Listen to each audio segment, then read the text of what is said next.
আসসালামু আলাইকুম গাইস, চলে আসলাম আবার আপনাদের মাঝে সিজন 2 নিয়ে। তো বেশি দেরি না করে চলুন ভিডিওটা শুরু করা যাক। লোকভর্তি বিয়েবাড়িতে আরোহীকে দেয়ালের সাথে চেপে ধরে রক্তিম চক্ষু নিক্ষেপ করে আছে রাজ। ভয়ে কপালে বিন্দু বিন্দু ঘাম জমতে লাগলো আরোহীর। নিঃশ্বাস বারবার উঠানামা করছে। আশেপাশের মানুষগুলো চেয়ার ছেড়ে উঠে দাঁড়িয়ে চক্ষু যুগল বড় বড় করে নিক্ষেপ করে আছে তাদের দিকে। বরসহ বাকি সবাই অবাক হয়ে তাকিয়ে রইল। রাজ দুই আঙুলে আরোহীর হলুদ মাখা হলদে গালটা ছুঁয়ে দিয়ে বলল, বাহ, সুন্দরী তো লাগছে খুব। বিয়ে করবে তাই না? অথচ আমাকে দাওয়াত দিতেই ভুলে গেলে।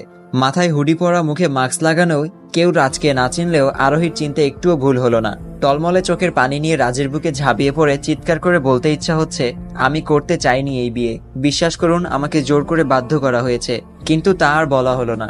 এর আগেই রাজ আরোহীর এক হাত চেপে ধরে চারদিকে চেয়ে হুঙ্কার দিয়ে বলে উঠে, এই কে আমার সামনে দাঁড়িয়ে আরোহীকে বিয়ে করবি? কোন ছেলের এমন বুকের পাটা? এক বাপের জন্ম হলে সামনে এসে কথা বল।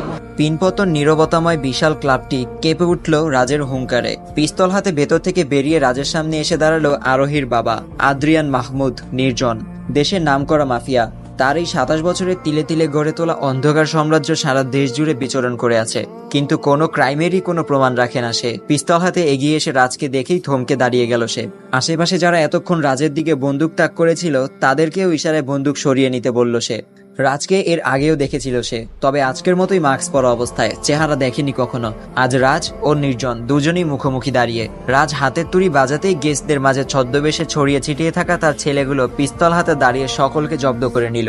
নির্জন চারদিকে একবার চোখ বুলিয়ে রাজের দিকে তাকিয়ে বলে, ক্রাইমের জগতে তোর সাথে সাথে আমার কিসের শত্রুতা তা আমি জানি না।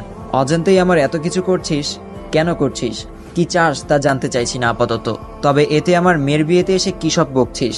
আরোহীকে কিভাবে চিনিস তুই? রাজের অক্ত হাসি শব্দ সারা ক্লাব জুড়ে বেজে উঠল।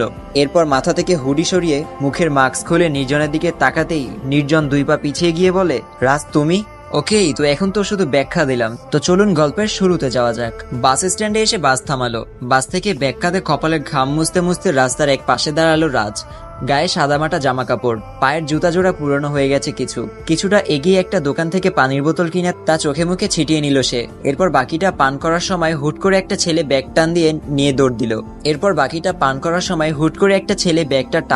দৌড় দিল। রাজ কিছুক্ষণ দাঁড়িয়ে থেকে ছেলেটার দিকে তাকিয়ে রইল, কারণ এই শহরে পা রাখার পর তার সব টাকা পয়সা এই ব্যাগের মাঝে।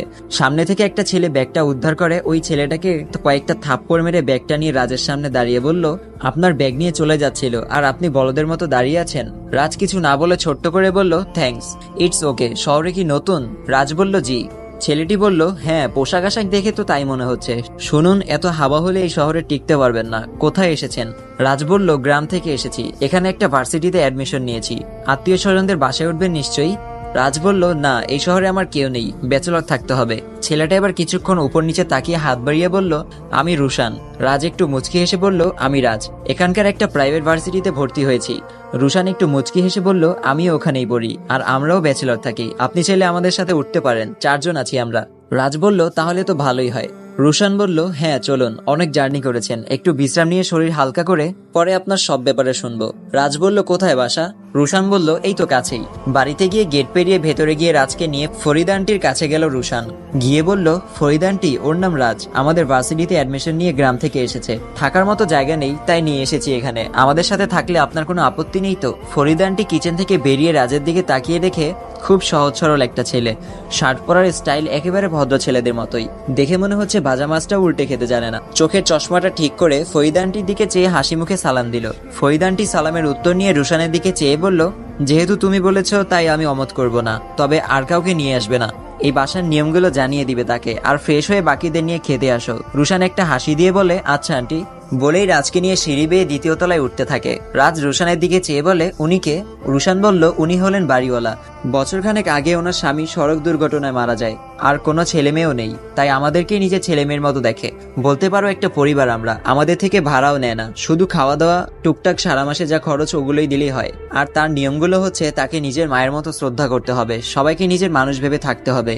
ধরতে পারো আমরা একটা পরিবার। ফরিদা আন্টির মন জয় করতে পারলে দেখবে একদম নিজের ছেলের মতো কলিজার টুকরা বানিয়ে নিবে।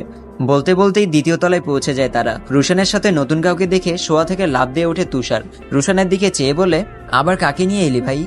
এটাকে কি একটা ক্লাব বানিয়ে ফেলবি নাকি? রুশান স্বাভাবিকভাবে বলল, বাজে বকবি না, আমাদের আরেক রুমমেট, আজ থেকে তোর সাথেই থাকবে সে। তুষার বলল, অসম্ভব, আমার সাথে কাউকে রুম শেয়ার